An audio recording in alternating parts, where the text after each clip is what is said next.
Let me get a heat check, heat check, heat check, heat check, heat check, heat check, heat.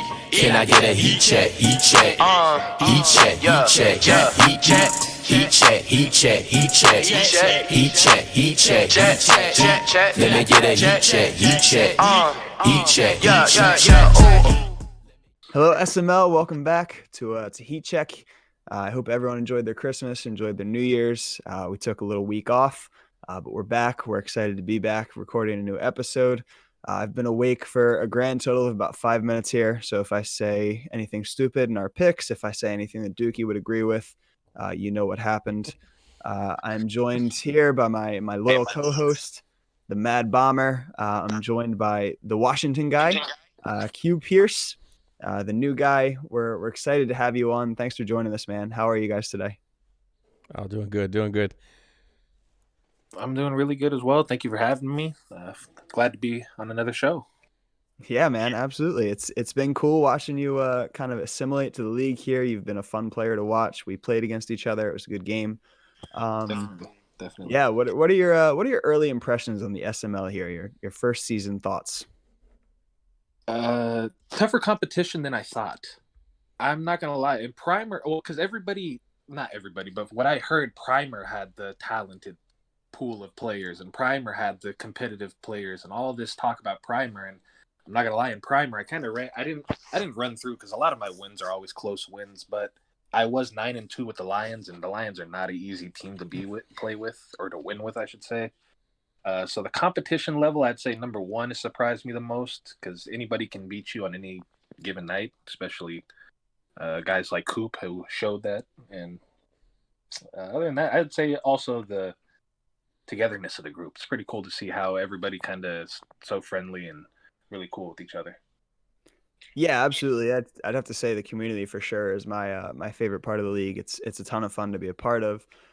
Doing shows and stuff like this absolutely helps, which I think is a really cool bonus with the SML as opposed to Primer.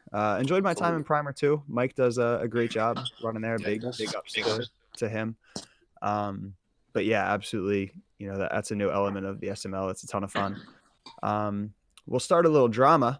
I was listening to First and Goal a little late last night, a couple days late after that was released. You mean The Truth? And The truth, yeah. Oh, yeah, my bad. Like I said, 5 minutes of sleep here. The Truth. I was listening to The Truth last night, a little late, which had, my boy, the Rowan Cuh on it. Yeah. And so obviously he had some interesting words, your little division rival. Some choice words. Yeah, Paulie asked you if you were good, or asked him if you were good, and he basically said you were lucky. What are your thoughts on that? Because obviously you're giving the NFC East a good little run here. I played you, and I think you're pretty good. So what are your thoughts on that comment by my boy Rowe? As far as the not being good, I can't speak on that because I'm never going to call myself good. But I think the second part of his comments, I'm not going to lie to you. The first time I turned on the Truth, I actually turned it off right after I heard that. I was like, okay, I'm good. I don't need to hear anymore. Like, this is clearly opposite of the truth. But then I turned it on. Actually, the same thing as you. I was at work last night overnight, and I turned it on again, and I listened again, and then I caught the second part of what he said. And he said, the second time we played, I hit him with a corner ball or something like that, corner pocket, or I don't know, something like that, to win the game. And I guess that was reflective of the 42-14 score that we had. Interesting conversation. But then as you go further into the Truth, he actually was like voted like one of the all bark no bite type of guys. So it's only fitting that a little bit later on down the show that he had something, or that he was put in a category like that right after a comment after losing 42-14. So yeah, Rowe is he's not afraid to mix it up. That's one thing I love about him. Definitely, I love it. I can crack on him a little bit too because he beat me, so I need to get my revenge next time we play. But yeah, I loved hearing that. Last question for you. Bomber here picked you to be the number 1 seed in the NFC, if I remember correctly, in our bold predictions, which I believe at this point we've both completely botched. Not you completely. still have, Still you still have a shot at the number 1 seed here. Obviously, you and I Ah. were both in a similar position. We need some Dookie losses for that. But how are we feeling about number 1 seed in the NFC? Slim to none. You know, I appreciated Bombers been kind of team football team or Washington since I've kind of tuned into all the content and since I've joined the league. So I always appreciate the support I get from him, but I just don't see it happening. I had my chances against you and Bomber, and I blew both games. Not blew them because both games were hard fought wins on both of your guys' parts. But I committed a lot of mistakes and didn't deserve to win those games. So I don't deserve a 1 seed, and I'll be happy, honestly, to get into the playoffs and try to make my run. It's all about 1 game at a time, and I know that Dookie's probably not. You're the only one that has the recipe to beat Dookie, so I guess he's gonna probably stay with 1 loss until maybe the playoffs if you guys run into each other again. But that mean me and you have to go through each other first. Yeah, I would definitely love to not do that. So hopefully somebody else can can take care of that. Yeah. And unfortunately, I mean, my Helen Keller ebook did not sell very well. Nobody was really interested, but the Dookie one might sell a little better. So No, yeah, you came out with that. You came out with a different playbook against me. I was hoping you had a similar playbook from the last few games that you had before that, but you came out and executed to the T. yeah, that one wasn't working out. We had to switch it up from that one. That one got me bashed onto Truth as well. So what are you gonna do? But yeah, so I believe this week, since we did take the week off, I think we've got like 6 weeks to make up. Instead of doing all that, we're just going to kind of go around the league. So I'll turn it over to Bomber. We can take a look at the rest of the SML here. All right, so what I'm thinking is we'll just start with the AFC East and we'll work our way through the divisions. And first up is going to be the Patriots. So the Patriots are sitting atop the AFC East at 8-3-1. I don't know. What do you guys think about that? I think they seem to be almost like a carbon copy of Paulie's team. They run the ball and they play defense, and he may have Paulie's number. He may be better at Paulie's game than Paulie is. What do you think? Take it away, Q. From what I see, yeah, definitely a very methodical offense. Not afraid to definitely, ground and pound it all the way to the end zone and ground and pound it all 4 quarters. Great defense as well. It's hard to beat guys that really know how to control the clock really well, and I think that he really controls the clock pretty well. So that's from what I've seen. That's what I'd say about Patriots.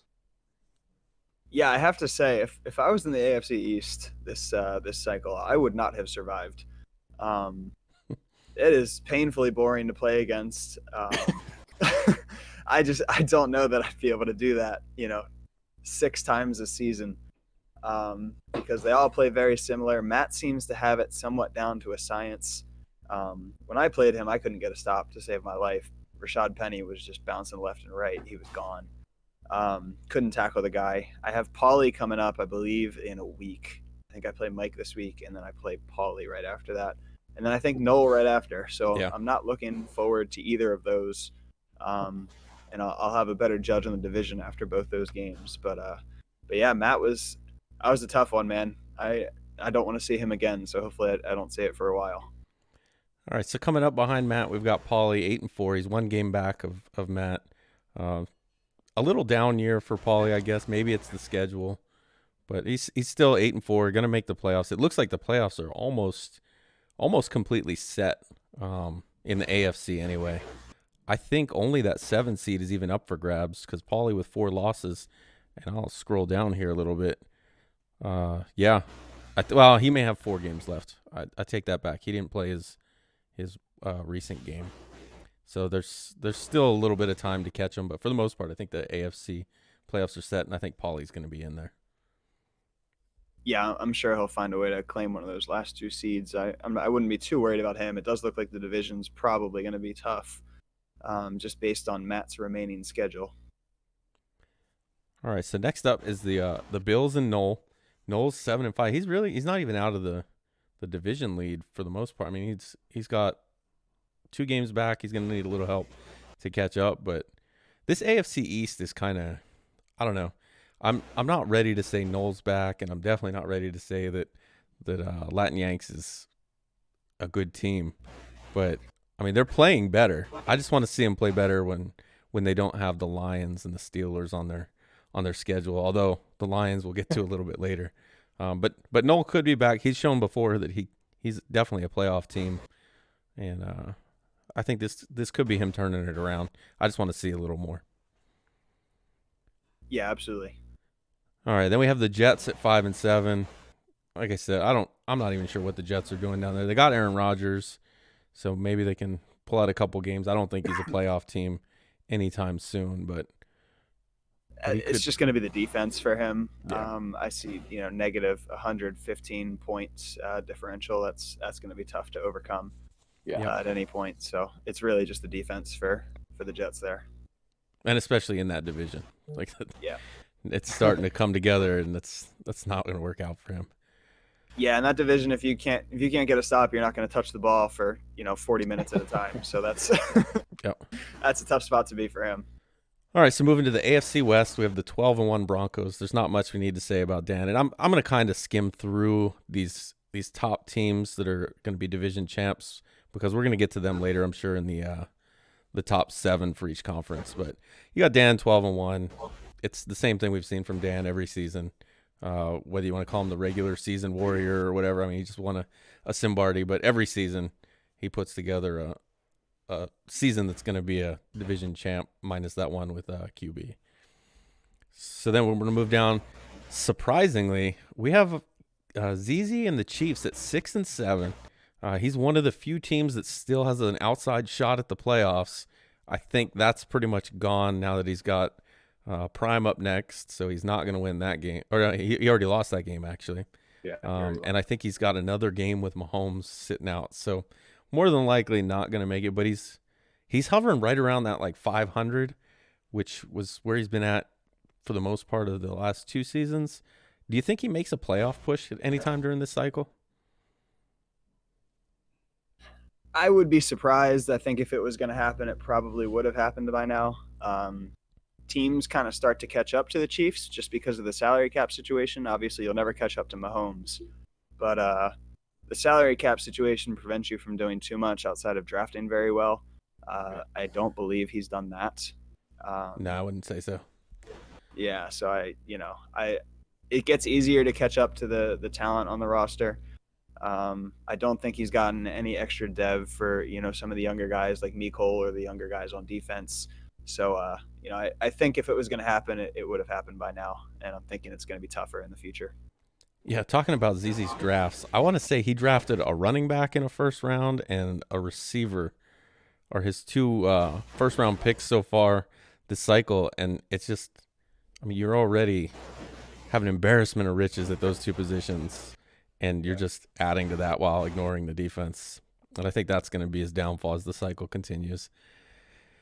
But yeah, you have to get creative with that roster, making moves, and you do have to hit on your draft picks. So, if you're not doing that, it's going to be an uphill battle.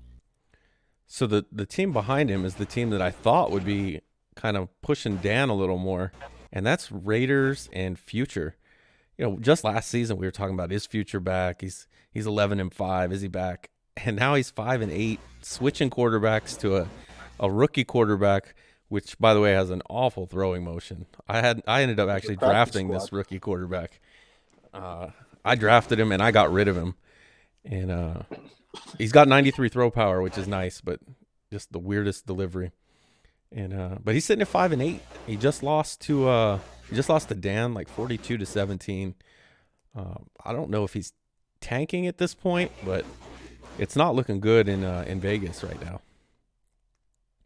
Yeah, I don't know. I never quite bought into the Future being back thing, mostly because I've never seen him arrived. I'm still pretty new, but I've never quite seen it. So I don't know. I can't say I'm super surprised yet. He hasn't given me a reason to believe quite yet. And behind him is another team that I think got a little more hype than they should have, and it's the Chargers sitting at 4-8. He had that win over Dan. Dan was going for his dev game. And I just had one of those games where you're trying to get a defensive player, his stats, and it's you play completely different defense trying to do it. I wasn't able to do it, but Dan got his. Since that win, I mean, he played prime tough, I guess. But I'm just not impressed with what the Chargers have done so far, and 4-8 seems about right for them. Yeah, I don't think they'll be making my bold predictions next season. So we tried Death Wish, but we might gotta put it to rest. All right, so next up Put the hype down. Next up is the AFC nobody wants to win. We have the Ravens and the Browns. Ravens 6-6, Browns 6-7. You got the Bengals in there somewhere, and then the Steelers. I mean, if this was soccer, they'd be demoted after this season. But so we got the Ravens. Right now, they're leading at 6-6. They haven't played their game this week yet.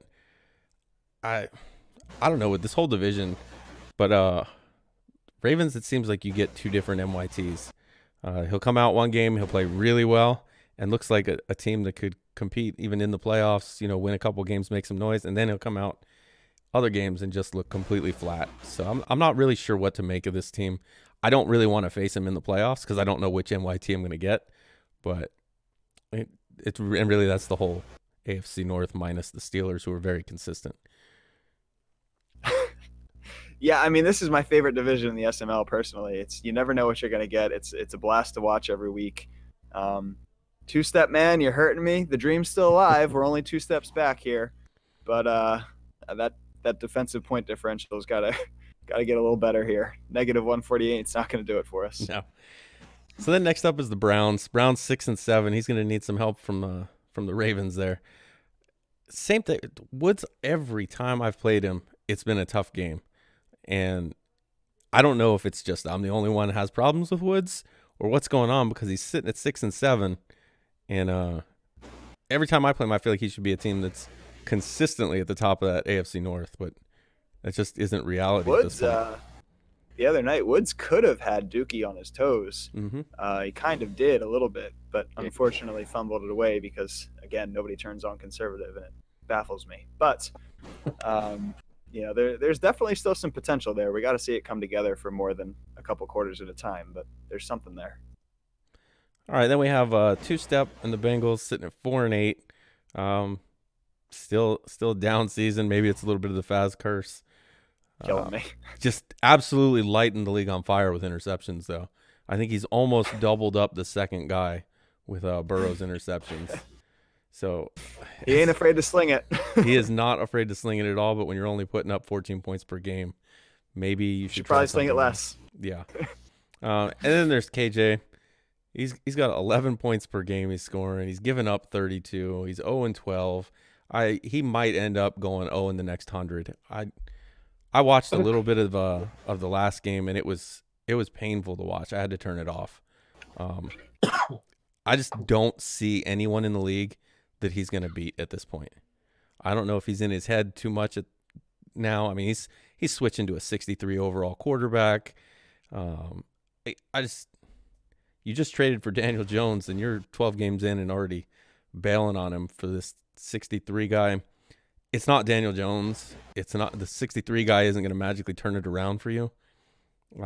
I would trade all my picks and try and get top guys or something better, because you're not going to develop anybody at 0-12, and you're not getting anything better than maybe you luck out in your first round picks in 82. He's going to die in 82 because you're not going to dev him at all. So yeah, that's all. Yikes. Yeah, he's. I mean, it's just insane moves here. Getting rid of Daniel Jones for the 63 that you think is going to save your team. He's not going to be better than Daniel Jones. Occasionally, Mad Bomber will just set somebody up. I mean, I know Paulie does the truth, but I'm not holding back either. So. Whew, you are not kidding. No. I'll just bring a fire extinguisher next week. All right, so what is heat check? So. No kidding. Holy. All right, now we'll move to the AFC South. I'm not even going to talk about the Colts and the Jaguars because one's my team, the other's Prime's, and Prime talks about himself enough. We don't need to worry about that. But both sitting at 11-2. He's going to win the tiebreaker as long as he wins out. If we both win out, he's got that. Titans, I'm shocked at Coop 4-9, especially after he comes out and he beats Washington, week 2, and I thought, well, maybe Coop's got it figured out. After I played Coop, I think last night, I have no idea what Coop's doing. He was down 21 points to me, and I think he may have thrown one pass after that. It was nothing but Derrick Henry. Derrick Henry ran the ball like 23 times to like 8 passes. It was insane, which would be a great number if you're up by like 15 and you need to run the clock out, but you're trying to make up points and you're just running the ball, running the clock out. So I don't know if he's tanking for the season or what's going on there, but I'm shocked. Madden 21 for you. Yeah. Run the rock. Yeah, it didn't work. I mean, he got some yards, but it didn't work out in the end. Yeah, it just takes a little too long. And then the Texans in October, another guy I can't really figure out. You know, season 1 he makes the playoffs. We're 2 seasons later, and he's sitting at 3-9 after a not so great last season either. So I think maybe it's guys just catching up. You know, everybody's new to the game that first season, and maybe people jump out to they find something early that works, and maybe we're now settling into where everybody actually is. But surprised by that. I mean, that team too, just with the old Bill O'Brien factor, is not set up well to compete past season 1. So No. you need to get real creative there, and you know it's kind of tough to do. So Yeah, he definitely hasn't had any help with his roster walking into that squad. But I think like a team like that, maybe you need to just make some like ridiculous moves. Splashes. Yep. Yeah. J.J. Watt. So, Yeah. You could have traded J.J. Watt. Well, maybe you couldn't. I mean, the rules kind of prohibit a little bit of it. But if you got a young guy that's under the threshold, that's allowed to be traded, maybe you just make a splash move, pick up a bunch of picks so you have something to build with. Because right now he's just going to have those guys rotting on his roster. yeah, you basically need to commit to either rebuild it immediately, or you need to just win as often as possible early on.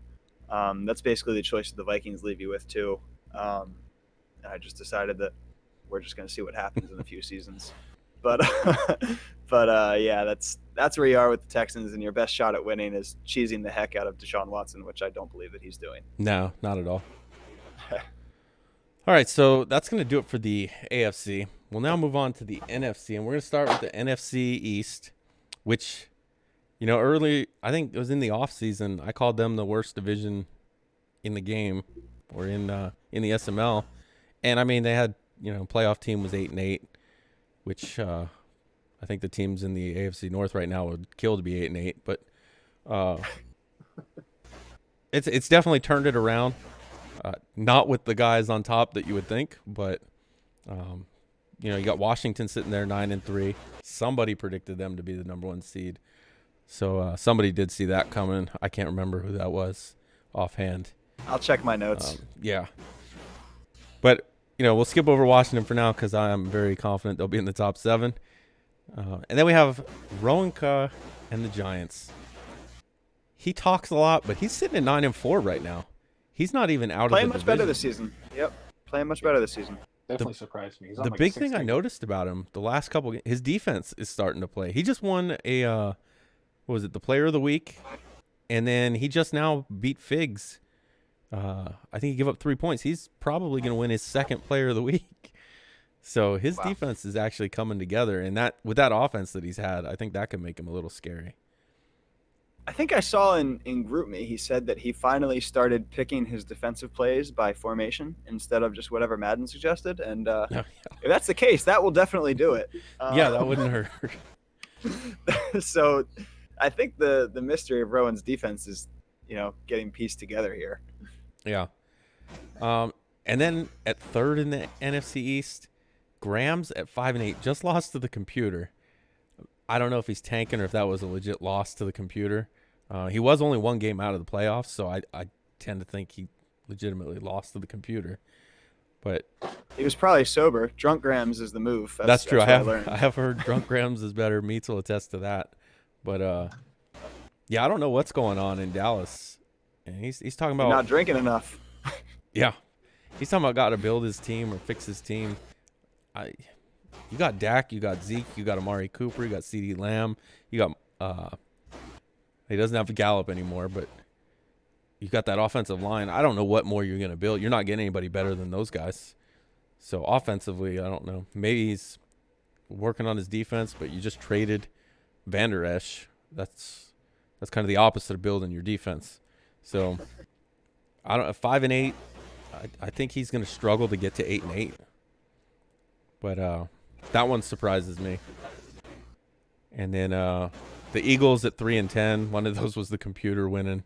So 33% of the Eagles' wins have come from the computer. And I'm not entirely sure that any of those other two weren't sim wins.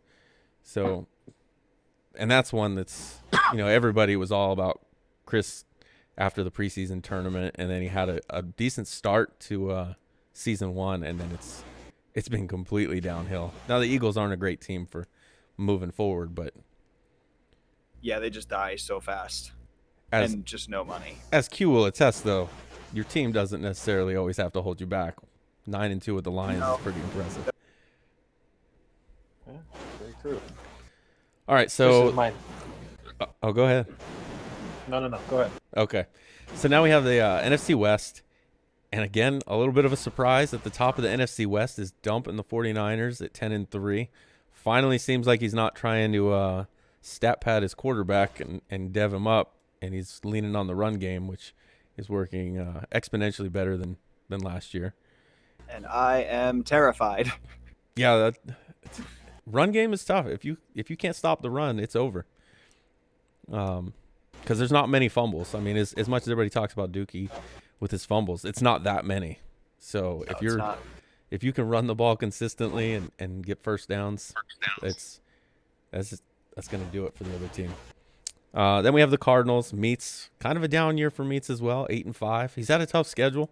None of those 5 losses, other than the one to Grams, have been to teams that aren't in the playoffs. And then we have the Rams, 3-9. Not much to say about RD and the Rams. He's been out with personal issues, so those are almost all either sim or computer losses. So whenever he comes back, I fully expect that team to turn around. If too much damage hasn't been done to him while he's gone. I don't know what's going on with his signings, if he's doing it or if the computer is working its magic and getting everybody to 1 out. And then we have Tiny and the Seahawks. Tiny, who just coming off a blowout loss to the Lions.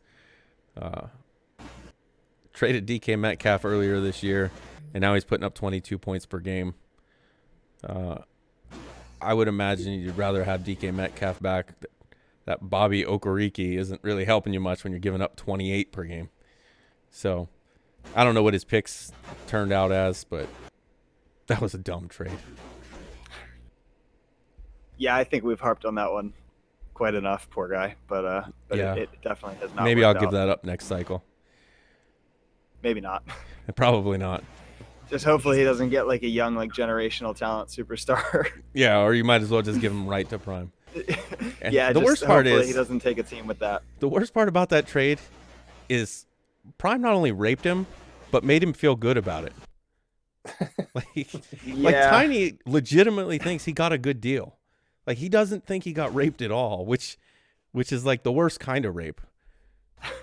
Like he's gonna come back for seconds because he thought it was that good. Yeah.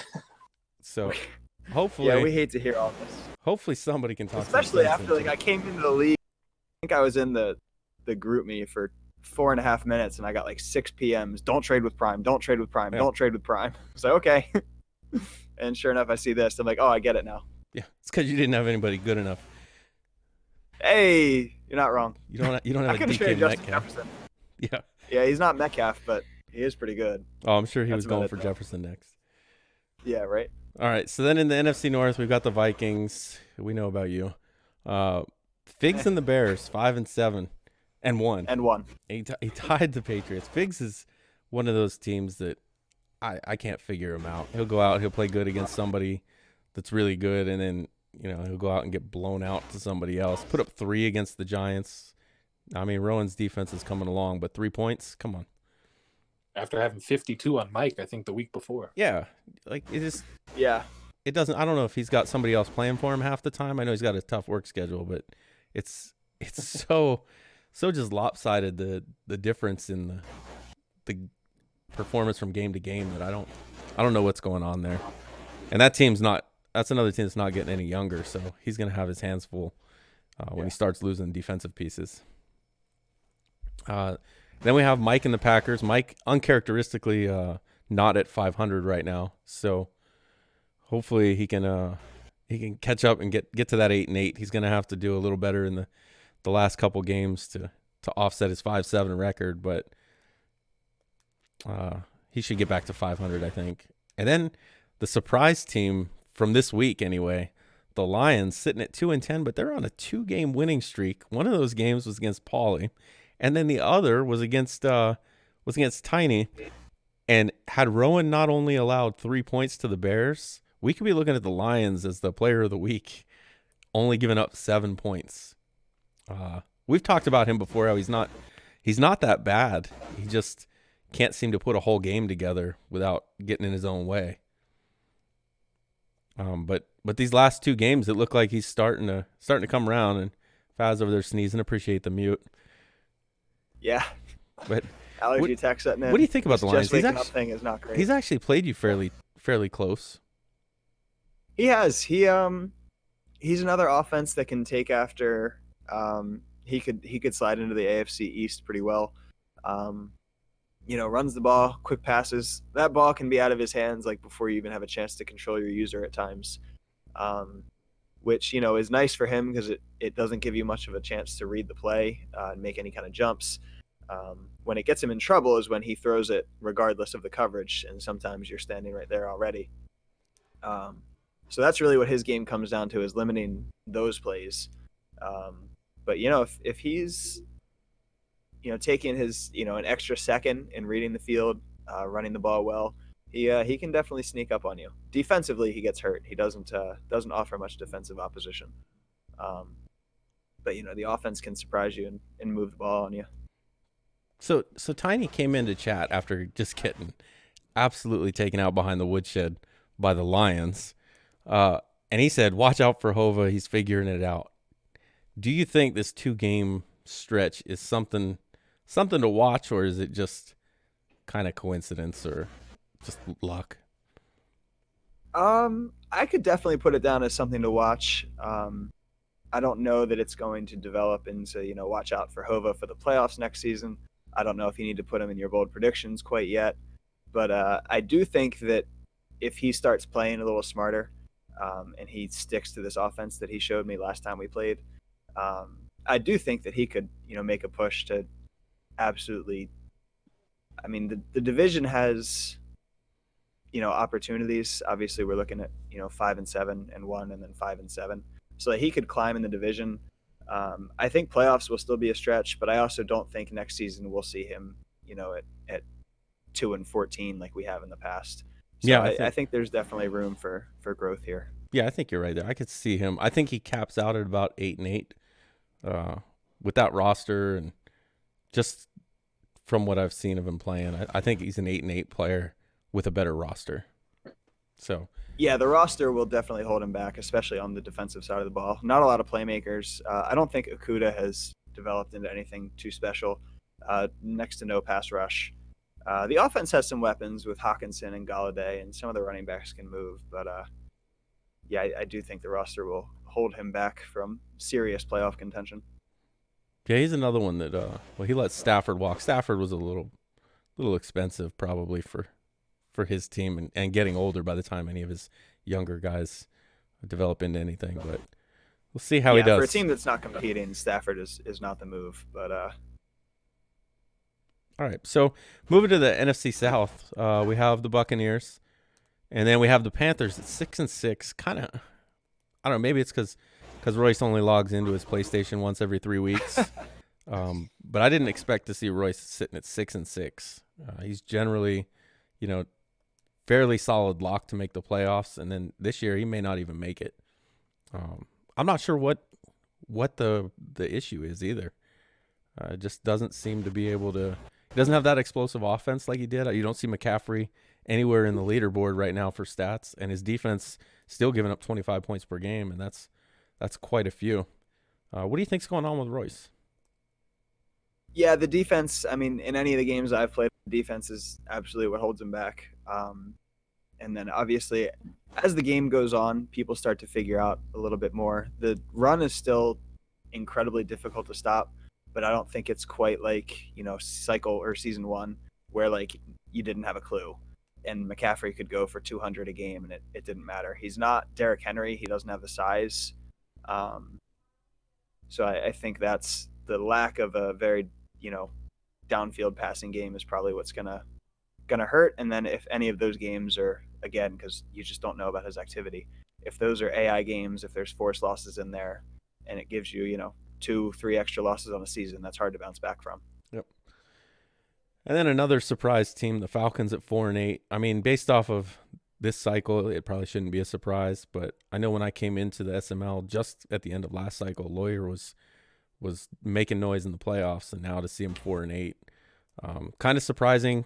He was right in it with the Buccaneers going into the end of the fourth quarter, and then just couldn't hang on and finish the job. So I'm a little surprised to see him 4-8, but based off of this cycle, it shouldn't be that surprising. And then the last team we're going to talk about, NFC South, my darlings for 10-loss team. My one team really keeping me in our bold predictions. The Saints sitting at 4-8, still have 4 games remaining, and I just need them to lose 2 of those. Giving up 30 points per game, that shouldn't be too much of a problem.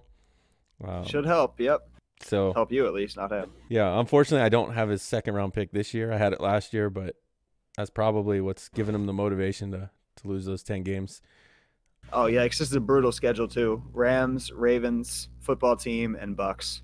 Yeah, so I mean, just between Washington and the Bucks, that should be the 2 losses I need for 10. Yeah. Depending on what happens with the Rams, we could have 3, and he could end up just losing out. Who knows? But that's going to do it for the Around the League walkthrough. And next up, we're going to go to our predictions. So our prediction standings right now, we have Faz in the lead, 19-9.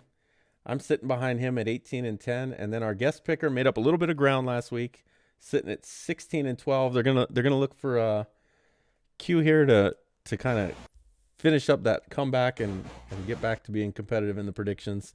So with that, we're gonna move on. It's gonna be a little difficult for you though, because we've had 2 games already played, so they're not gonna be picked this week. The 49ers beat the Cardinals, and then the Bears lost to the Giants. So our first pick is going to be a Week 14 game, and it's going to be the Ravens and the Panthers. Who do you got in this game, Q? I got Ravens. I got NYT, and I think again, like you said about Royce, I don't know him very well, but I did hear he was good, and he doesn't seem to be too active as far as in the chat very often, and probably turns his game on, like you said, once every 2 weeks. So give me the Ravens this time. Yeah, I'm gonna agree with you. I'm gonna go with the Ravens. Ravens have a little more to play for. I mean, exactly. Royce might be able to sneak into the playoffs, but right now the Ravens and the Browns are really fighting to see who has to take the AFC North. And I don't know if either one wants to win it, but somebody's got to. And I think maybe they come out and the Ravens put down the Panthers, and I think they're gonna take this one in a close game. Who do you got, Faz? Yeah, I'm gonna go with you guys. NYT's got to win this one. So I think he's going to do that, and I also want to make sure I'm covered in the event that Royce no-shows. That's a good pick as well. Definitely something you need to prepare for when you're picking a Royce game. Speaking of Royce games, the next one we have, Royce gets the Ravens one week, and the next week he's taking on the Browns. Who do you got in this game? I can kick us off. I'm going to stick with the AFC North theme. I'm going to go with Browns. I'm going to go with my neighbor Woods here. I think that in typical AFC North fashion, this division is going to come down to like the last week. So if I'm going to pick NYT to win, I'm going to pick Woods to do the same the week after. All right, I'm going to also take the Browns. I know he's missing Chubb, but Kareem Hunt isn't a bad replacement. And I think he's going to get it done. I know he's got that rookie quarterback, and I think he already switched to Darnold. So you were a little late on your bold prediction, but you pretty much got it. We got there. Yep, we got there. So I'm going to take the Browns too. How about you, Q? I'm going to go clean sweep again. I think Browns has a lot more to play for right now. And he plays really good football for 3.5 quarters. So I'm going to go Browns. Yeah. All right, so now we have, and this one, it's Noel who's going to be fighting for a playoff spot, and the Bears, who may still have an outside shot at the playoffs. Who do you have in this one, Q? I haven't seen a whole lot of Noel. I actually haven't tuned into one of his games, to be honest, but I'm going to go Noel right here. I think that the Bears' confidence is shot. He's dropped a few that he needed. I think he's just about ready to pack it in. All right, I'm going to go with this is a tough one. I'm going to go with Noel too. He's 7-5. That AFC East is looking like it might be tough. So, coming out of there with a winning record and a playoff spot on the line, I'm going to go with Noel as well. Faz?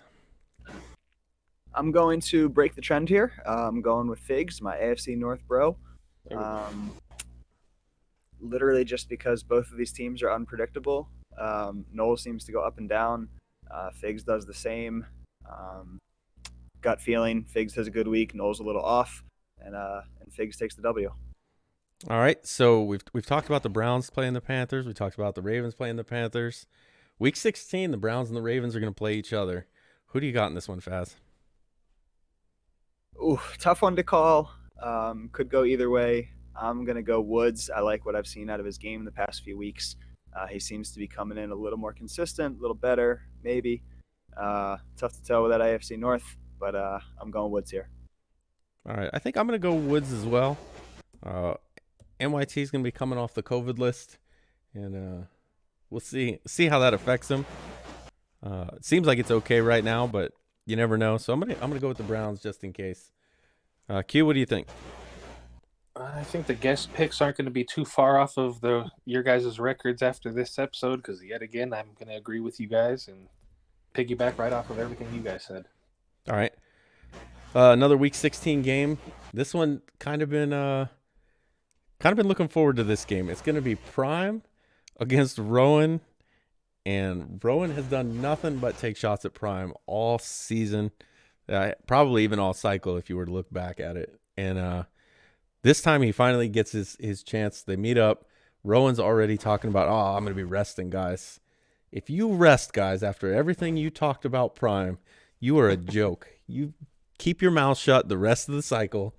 You need to come out here and you need to play Prime and put up or shut up. And I'm going to take Prime in this game because I think either Rowan kind of backs into the corner and cowers down and plays his backups, or he comes out and plays his starters and it really doesn't matter. But I'm going to take Prime. Who you got, Q?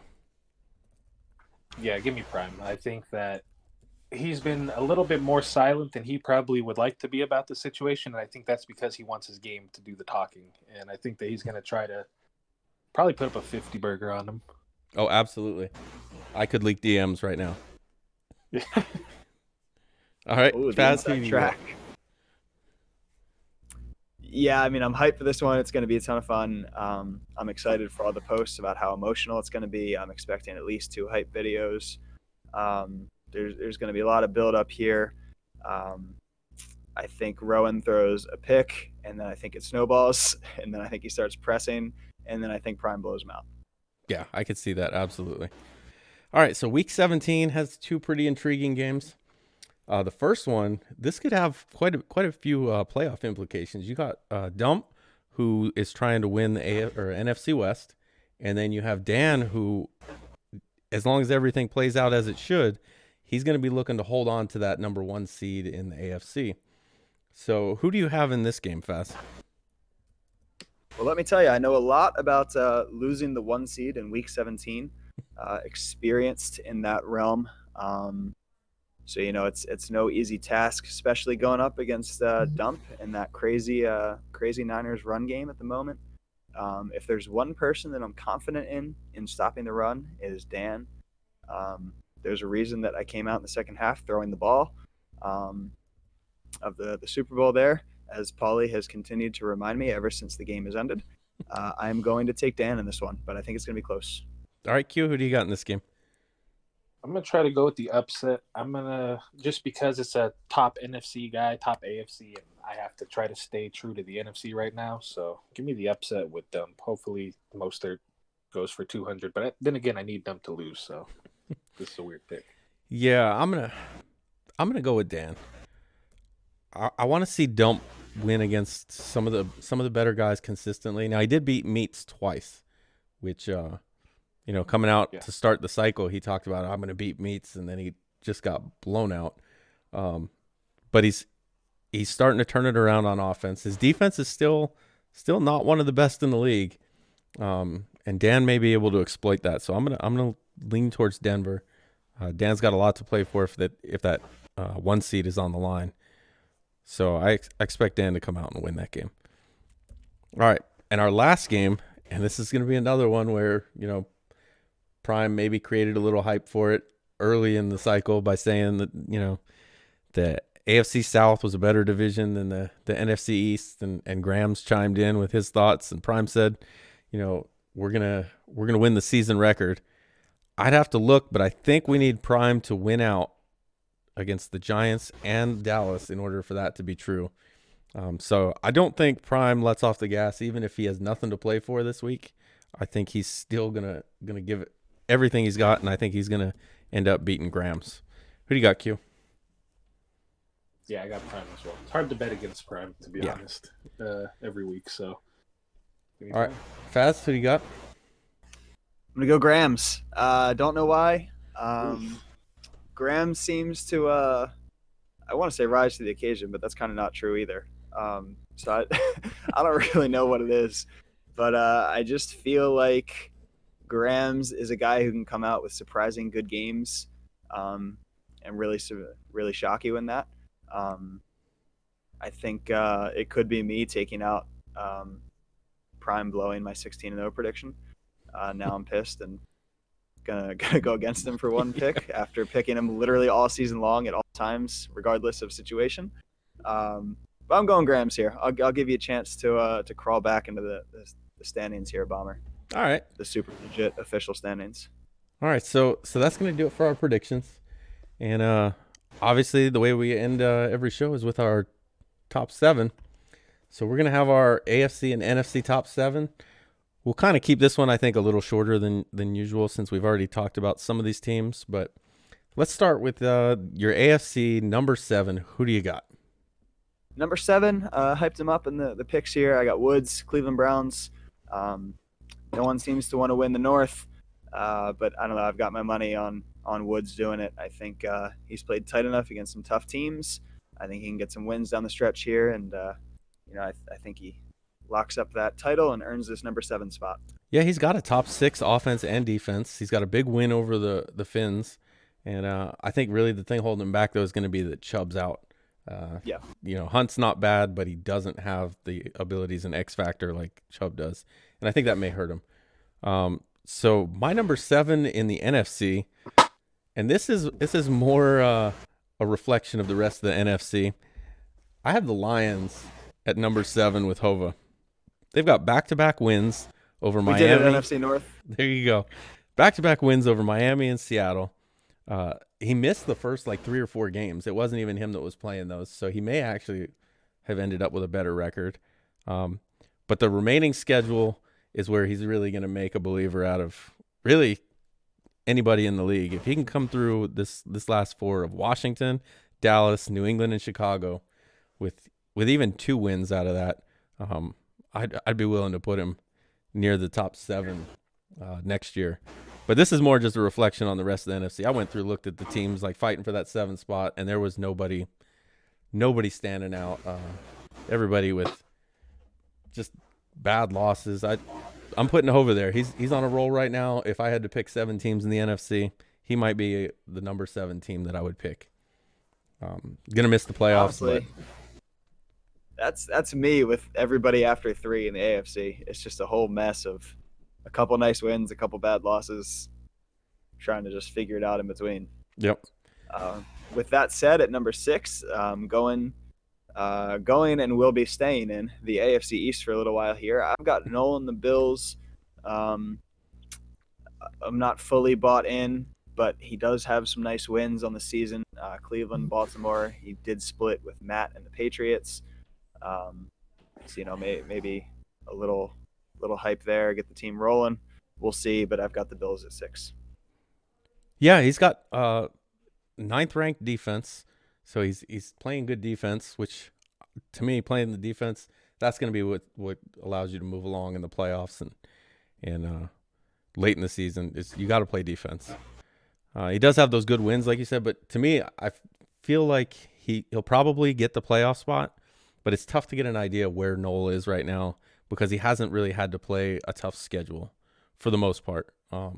He's had a couple good games, but most of the teams he's played with winning records are in the AFC East. So I'd like to see him win some other games, and he's actually going to make the playoffs and probably have a third place schedule, which will be really nice for him leading up to next season as well.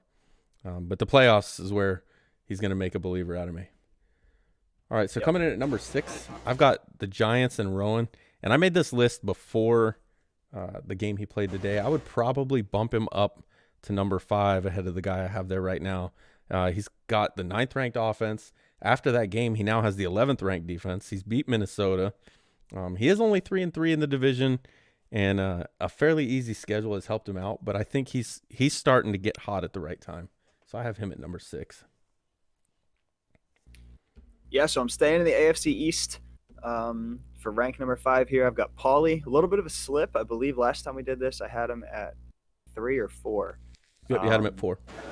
I had him at 4, yeah. So a little bit of a slip here. It's really just that, the Detroit loss and also kind of slipping a bit in his division. Obviously, a tough schedule. He's lost 3 of his last 4, so we're kind of going the wrong way here. He's going to need to finish strong and build up some momentum in the playoffs. But still have him as a top 5 team on account of his defense and possession game. Yep, he's another team with a really good defense. He's sitting at 6th right now in scoring defense. Big win over the Colts, but then he lost to the Lions, and then he's got you and Noel left. So it's not an easy cakewalk the rest of the way. So we'll see. But I think where he's at right now is probably good. I think him at number 4 could flip-flop either way. But yeah, it'll be interesting to see what he does to close out the season.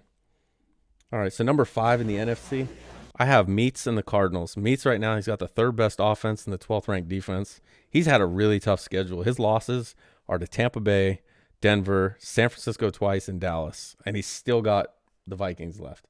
So he's had a real tough schedule. The problem is he's lost to all the tough guys that he's played. So want to see what he does in that Minnesota game.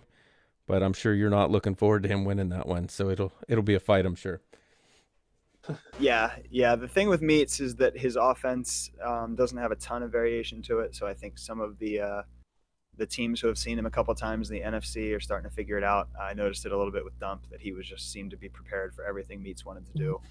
Kyler Murray can always kind of destroy any kind of a defensive game plan. All it takes is one rollout on a busted contain, and he can cause trouble. But over a whole game, it seems that Meats is maybe getting a little figured out, but he can still win the games that he has to win. We'll just see how that affects him in playoffs, and seeing Dump twice this season is not going to help. No, and he should have a better schedule next season, though. Yep.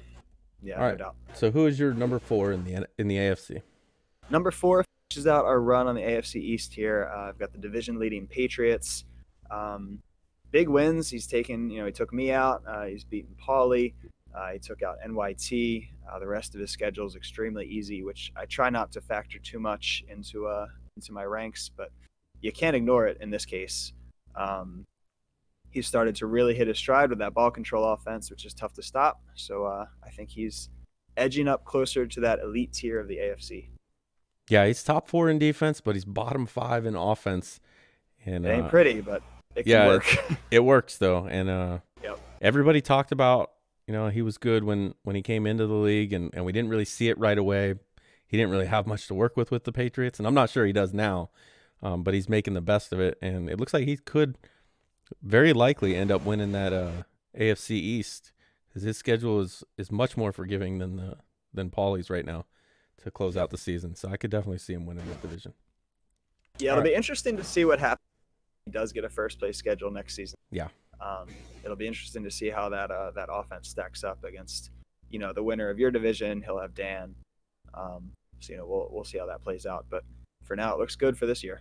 Yeah, it does. And that's going to bring us to number 4 in the NFC, where I have the 49ers and Dump. I still have Dump behind Washington because you blew him out, basically. But he has the second best offense, 17th in defense, which is the worst in the top 7. So for our rankings on both conferences, he has the worst defense out of these 14 teams. He's 2-0 versus Meats, though. So I'm still on the fence. Like I said, Meats has lost to everybody, all the real tough teams that he's played. And, Dump was one of those teams, and he's 2-0 against them and looked fairly dominant against him. But I'm still on the fence. I just want to see him make a run in the playoffs before I move him up too much further.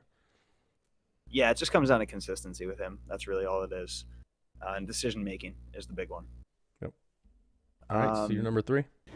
Yep, number 3. So, same top 3 in the AFC here, slight tweak. I do have you pulling up in the 3 spot.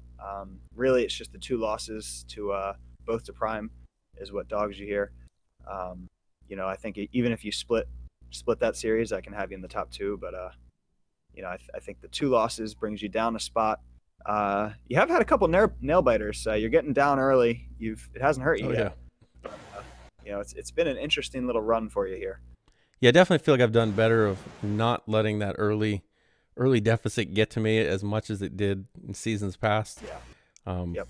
Because had I, then I'd have lost the Dallas game, I'd have lost the Washington game, and then that would have put me right about the same record that I've had every season so far. But because I've done a little better with that, I think I got a little better record. But I've also benefited from a fairly easy schedule, not as many tough games as some of the other guys. But I do still have Denver and the Giants left, so we'll see how those turn out. Number 3 in the NFC, I've got Washington. Top 10 on offense and defense. Beat the 49ers, the Colts, the Giants twice. Those are all teams that are on these lists, and those are all big wins. Losses to Jacksonville and Minnesota aren't really that bad on your record. It's not like you've got like a Dallas loss, a Lions loss. Other teams have bad losses. Those aren't what I would call bad losses. Right. But they did come. I didn't see too much of the Minnesota game, but I know in my game I was down fairly big, and then it was just late game play where I was able to come back. So I think 3rd is probably good. Maybe I was overreaching with that number 1 seed, but I don't think it's out of the question to see Washington get a number 1 seed before the cycle's over. Yeah, totally agree. I mean, our game was, we just traded blows back and forth. That pretty much we just went toe to toe the whole time, and I got, a pretty lucky pick in the end zone to end things. So that was a great user read, actually. Though it was a great user read. It wasn't lucky. He just read it perfectly and just took it. It was the same formula, both losses. They threw the ball away. I think I threw it to you guys both like 8 or 9 combined interceptions. Yeah. All right. Yep. So you're number 2 in the AFC? Number 2, I have Prime and the Colts. The Pauly loss drops him down from the 1 spot. He's got 2 wins against you. He beat Dan. I don't get the loss to Pauly. Obviously, we do have to consider the loss to Washington as well. So I have him dropping down a spot. But, at the end of the day, it's got to be one of, 2 of the top 3 here, I would assume, in the AFC Championship, and that's where it's gonna matter. So I'm excited to see that. Yeah, I think he's doing really good. He's top 8 offense and defense. His defense really surprised me because I didn't think it started out that great, but he seems to have kind of reined it in a little bit.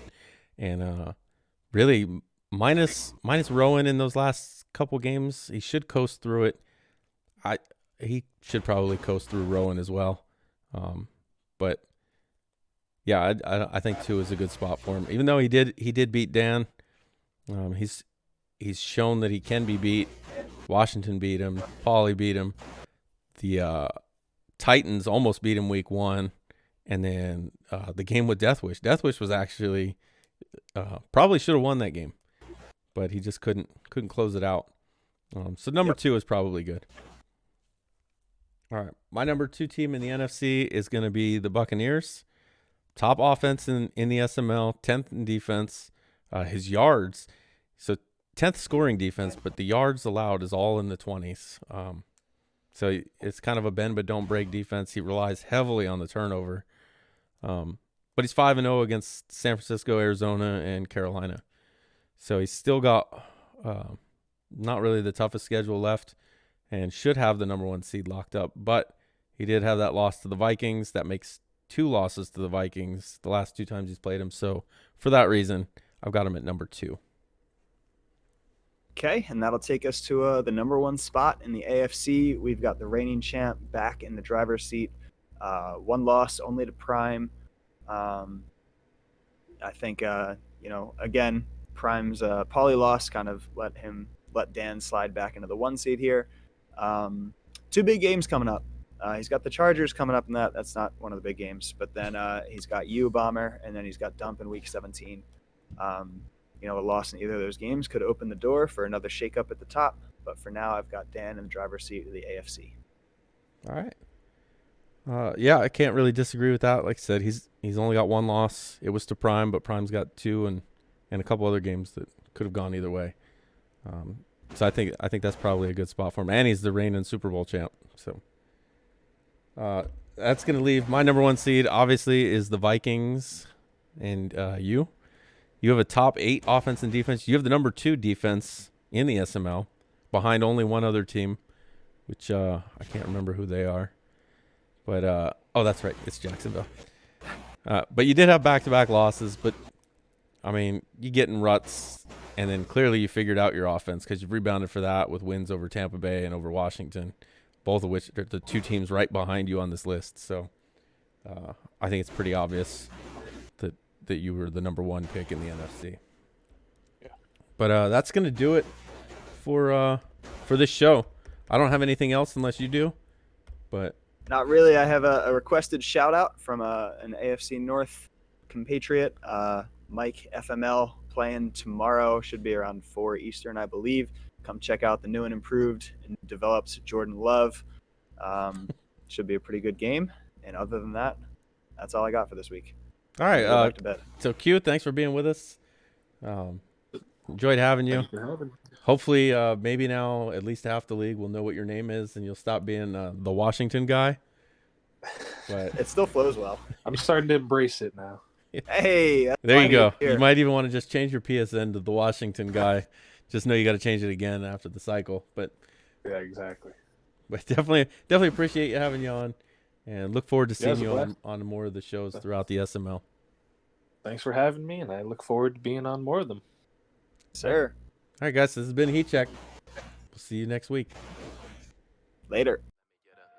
Let me get a heat check, heat check, heat check, heat check, heat check, heat check, Can I get a heat check, heat check, heat check, heat check, heat check, heat check, heat check, heat check, heat check, heat check, heat check, Let me get a heat check, heat check, heat check, heat check,